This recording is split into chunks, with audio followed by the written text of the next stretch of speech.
Dicen que no hay mal que dure más de 100 años, y esta parece ser la crítica situación en la que se encuentra el chavismo en estos mismos momentos. Porque la traición que acaba de sufrir Nicolás Maduro de parte del ex rector del CNE no es más que una pequeña muestra de la crisis interna que está sufriendo la dictadura chavista. Crisis que es capaz de acabar con la dictadura de manera muy lenta pero inminente.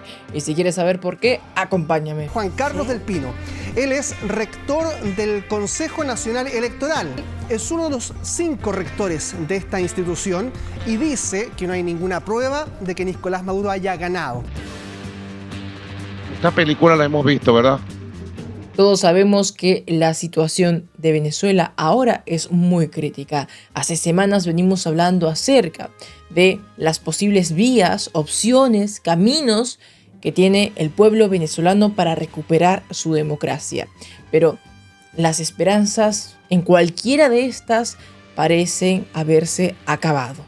Porque ya a más de un mes del 28 de julio, del día de las elecciones, del día en el que miles de venezolanos salieron a sacar al dictador con votos, con su democracia, la paciencia parece haberse acabado porque se ha intentado de todo. Porque claro, es difícil sacar a una dictadura con votos, por no decir imposible. Y los venezolanos y el mundo entero sabía que así era. Por eso es que se llevaron a cabo diferentes opciones, desde ejercer presión social en las calles hasta proponer una negociación para que Maduro se largue de una vez. Es más, hasta algunos grupos solicitaron de manera internacional la intervención de los Estados Unidos, pero ninguna de estas opciones parece ser viable. Ninguno de estos métodos para derrocar a la dictadura parece estar cerca del objetivo. Sin embargo, me parece que muchos olvidamos una estrategia en particular. Y esto es lo que está sucediendo. Como decía el sabio Sun Tzu, divide y vencerás. Y por lo visto esto está pasando en el chavismo. Porque se acaba de detonar una crisis interna. El rector, o bueno, ahora ex rector, Juan Carlos del Pino, acaba de traicionar a su dictador, a Nicolás Maduro, y ha presentado evidencias a la comunidad internacional, al mundo entero, del fraude que perpetró este tirano, para que todos aquellos presidentes que todavía tienen dudas de si hubo o no un fraude electoral, ya no las tengan. Lo último en Noticias Caracol. 6 de la mañana, 3 minutos y mucha atención. Juan Carlos del Pino, uno de los 5 rectores principales o magistrados del Consejo Nacional Electoral de Venezuela, hizo graves denuncias en un comunicado que publicó en su cuenta de X. Vámonos a esta hora a Caracas. Beatriz Adrián está lista para contarnos qué dijo el magistrado. Beatriz, buenos días. Pero antes de ir con esos detalles, tenemos que decir que esa solo es la cereza del pastel, la gota que derramó el vaso. Porque no es la primera traición que sufre Nicolás Maduro. Esto ya se lo veía venir. Ahora mismo no puede dormir tranquilo, ni siquiera confía en su chef. El dictador Maduro tiene miedo. Tiene miedo a volar en un helicóptero, no se sube a un helicóptero. Tiene miedo a volar en un avión, incluso vuelos dentro de Venezuela. Teme que le hagan un atentado. Tiene miedo de comer, tiene miedo de que lo envenenen. Uno de los hombres más vigilados de Venezuela es el chef personal, el cocinero de Maduro. Cuando el chef personal de Maduro cocina, hay 3 miembros de la Guardia Pretoriana del dictador, uno de ellos de origen cubano, que están a su lado, examinando atenta y rigurosamente cómo cocina el chef de Maduro. Y qué aderezos y condimentos añade a las comidas del dictador. Y el dictador Maduro tiene miedo también de dormir todo el tiempo en una misma casa, en una misma residencia. No quiere dormir, tiene miedo en el Palacio de Miraflores. Muy rara vez duerme allí. Podría hacerlo, tiene miedo. elige dormir, pero con intermitencias y cambiando de cama cada 2 o 3 días en el fuerte Tiuna, que es un inmenso complejo militar. Como vieron, la situación, la confianza de Nicolás Maduro está por los suelos. Y con toda la razón del mundo. Lo único que sostiene la dictadura de Maduro no es más que el dinero, que la plata, que los intereses económicos. Y si no están estos, se viene todo encima. Y esto lo comento porque después de haber destrozado una economía, después de haber detonado una inflación de más del 400% en los últimos 12 meses, después de haber apenas conseguido un crecimiento del PBI del 3,6% en este año, pese a que los Estados Unidos levantaron las sanciones, porque después de haber tenido una producción petrolera a lo sumo de 800,000 barriles diarios, ¿cómo no iba a pasar esto? Si es que hasta países bananeros como Guyana vienen compitiendo con Venezuela, cuando tienen muchos menos yacimientos. Si es que todo su esquema dictatorial se basa en puros intereses, y el caso del rector del CNE es solo uno de los últimos, pero no el primero. O si no, ¿por qué no recordamos a la cantidad de aliados, socios, exfuncionarios del chavismo que han traicionado a Nicolás Maduro? Y que no solo eso, y que ahora mismo están colaborando con el gobierno de los Estados Unidos e incluso con la DEA para su captura inminente. ¿De quienes hablo? Por ejemplo, de Alex Saab, importante intermediario de Nicolás Maduro, que ha cooperado con las autoridades estadounidenses después de haber sido arrestado en el año 2021. Saab está acusado de lavado de dinero y otros cargos. Por ello, para tratar de reducir su condena, ha proporcionado información que involucra a los altos funcionarios del gobierno venezolano, a Maduro, a Diosdado Cabello, a Padrino López, entre otros. Y no es el único.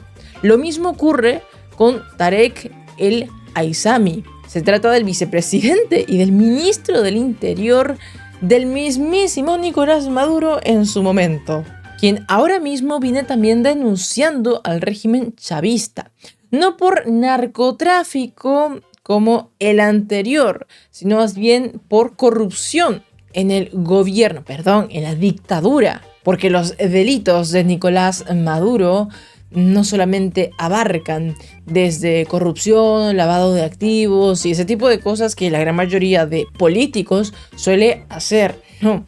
El asunto es mucho más grave, porque hablamos de delitos de lesa humanidad, de atentados contra derechos humanos básicos, razones por las cuales, por ejemplo, el general Hugo Carvajal, también está colaborando. Se trata del exdirector de la inteligencia militar de Venezuela. Carvajal fue arrestado en España en el año 2019 y posteriormente fue extraditado a los Estados Unidos, donde las autoridades lo han venido presionando y lo han terminado haciendo hablar para que coopere. Este señor ya ha proporcionado mucha información de todas las estrategias militares, del plan Tuntún, todas las torturas que ha llevado a cabo Maduro en el Helicoide, en la cárcel Tocorón, Tocorito, entre muchas otras cosas más. Imagínense nada más ustedes todos los delitos que tiene que purgar Maduro en prisión. Y ya por último, si quieren otro ejemplo más, ¿por qué no hablamos de Claudia Díaz? Se trata de la ex enfermera de Hugo Chávez.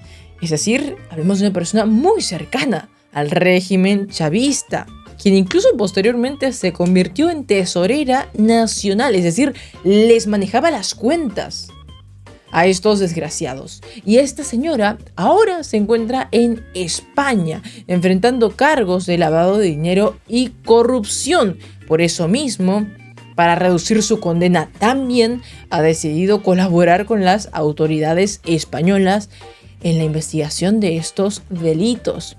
Y todos estos personajes que les mencioné solo son algunos pocos de la gran cantidad de venezolanos exiliados de su propio país, ya sea a voluntad o involuntariamente, que han decidido traicionar a Maduro durante los últimos años.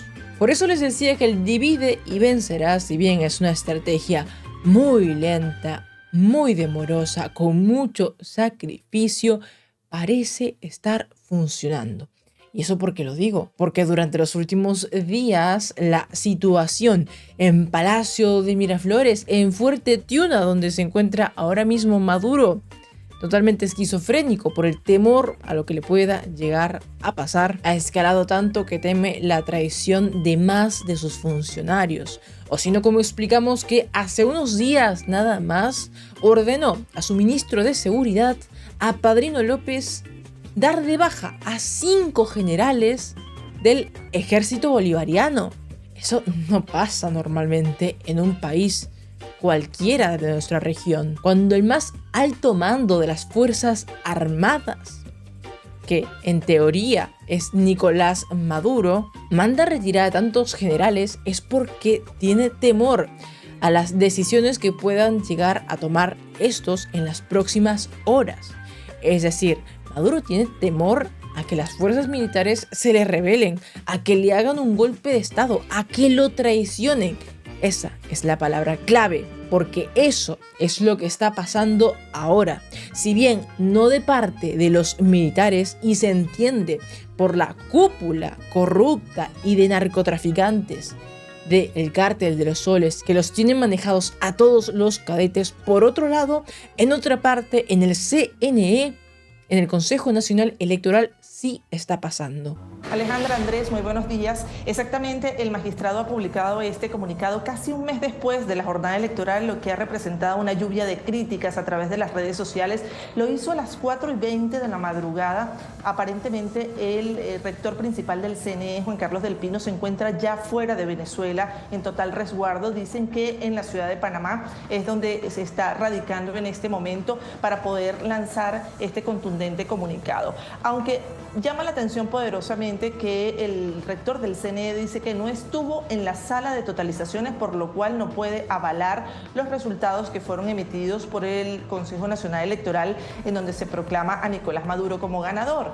Pero dice que alrededor de las 5 de la tarde se comenzó a presentar una situación muy delicada, y es que expulsaron en una gran cantidad de centros de votación a los testigos de la oposición y se detuvo la transmisión de datos justamente en esos centros electorales. Debemos decir también que él dice que hubo una participación masiva entre 60 y 65%, y que a las 9 de la noche fue que le participaron a este rector que había un hackeo y que por eso no se transmitieron una gran cantidad de centros electorales, de actas de escrutinio en dichos centros. Esto arrojó, por supuesto, la posibilidad de que este rector se retirara del Consejo Nacional Electoral y no asistiera al acto de totalización. Dice que se escrutaron aproximadamente un 58% de los votos y que no se hicieron todas las jornadas posteriores para verificar este tipo de resultados. Las auditorías de fase 2 dice que no se realizaron en los próximos 48 horas que debían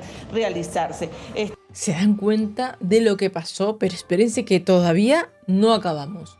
Que este rector informó que cuando estaba haciendo su trabajo en el día de las elecciones, en aquel 28 de julio, a las 9 de la noche le informaron de un presunto hackeo que supuestamente afectó de manera grave la transmisión de los resultados, reduciendo esta transmisión efectiva a un 58%. Este evento impidió la emisión del primer boletín en el momento adecuado. Y horas después, cuando se restablece sorpresa, Maduro acaba como ganador. Y por lo menos hasta el 58% de las actas escrutinadas, este funcionario chavista asegura que Edmundo González tomaba la delantera, algo que a decir verdad se corrobora con algunas filtraciones de un trabajador del CNE que hizo involuntariamente a través de una fotografía, porque se tomó un selfie con sus amigos aquel día y nos mostraba en azul los votos de Edmundo González y en rojo los votos de Nicolás Maduro, y los resultados eran evidentes. Pero ¿qué pasó con este otro trabajador chavista? Desapareció. lo secuestraron y hasta ahora no sabemos cuál es su paradero. Ahora, estas no son las únicas evidencias, que si es que nos ponemos más exquisitos con las actas, Nicolás Maduro acaba perdiendo. Porque el supuesto peritaje que hizo la justicia venezolana al ente electoral CNE fue una absoluta farsa, y eso lo podemos evidenciar todos. Mostraron actas sin ningún dato, actas totalmente en blanco.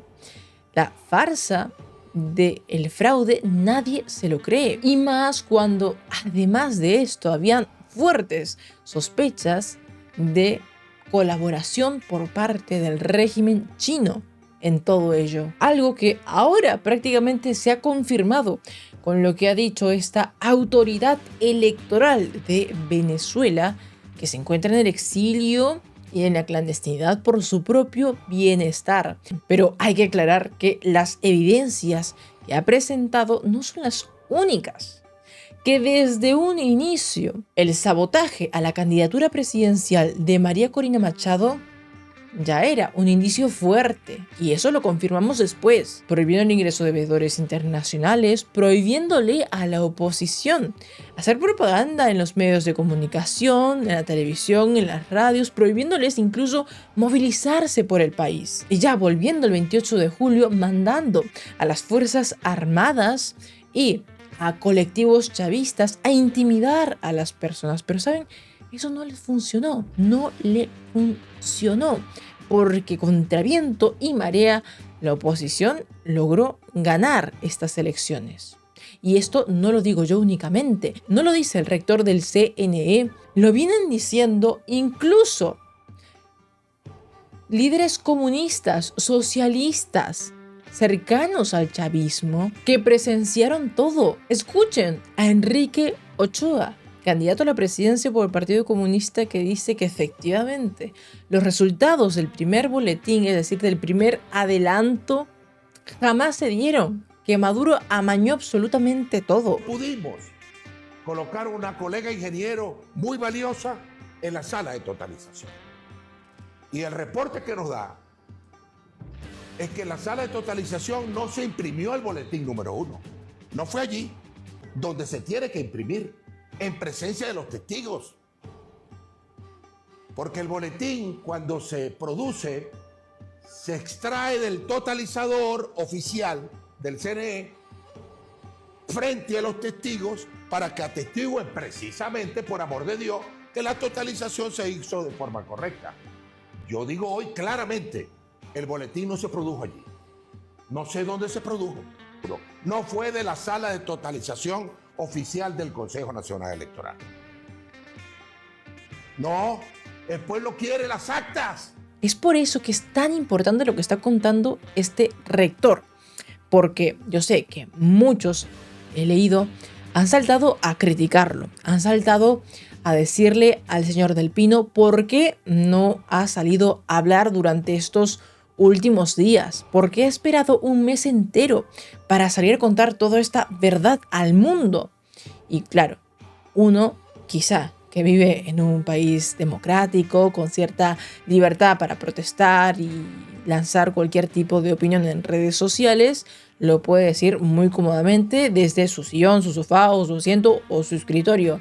Pero en la situación por la que atraviesan los venezolanos es más complicado. Ya vimos qué les pasa a las personas que no colaboran con el gobierno y lo que pretende imponer el chavismo. Todo parece indicar que por ello este rector esperó tanto, porque desapareció hace un mes. Ni el chavismo sabía qué había pasado con él. Un señor apellido Del Pino, que es rector principal, sí, que abandonó el cargo, pues. En este caso, señor presidente, yo sugiero que es un tema del poder moral. ¿Por qué es un tema del poder moral? Porque este caballero abandonó su cargo y desde hace un mes estaba desaparecido. Y es después de estos largos días que este rector informa por lo que se sabe hasta el momento, que se encuentra exiliado con éxito de Venezuela. No se sabe su ubicación exacta, se rumora que puede ser Estados Unidos o que puede ser también Panamá. Y si esperó tanto, también se comenta que es porque tiene familia que está ahora mismo en ese proceso de exiliación. Y es que si el chavismo los atrapa, ¿ustedes creen que Maduro no va a hacer nada por el tremendo golpe internacional que acaba de sufrir? Evidentemente tratará de cobrar venganza. Creo que como cualquier padre de familia, y yo lo digo como hija porque entiendo perfectamente esa situación, es complicado. Es por eso que de momento todavía no ha salido todo el material, toda la evidencia que este funcionario chavista se ha llevado consigo mismo al exterior, porque está esperando que le confirmen que su familia está sana y salva y que no les va a pasar nada y que el régimen chavista no va a poder hacer nada para vengarse.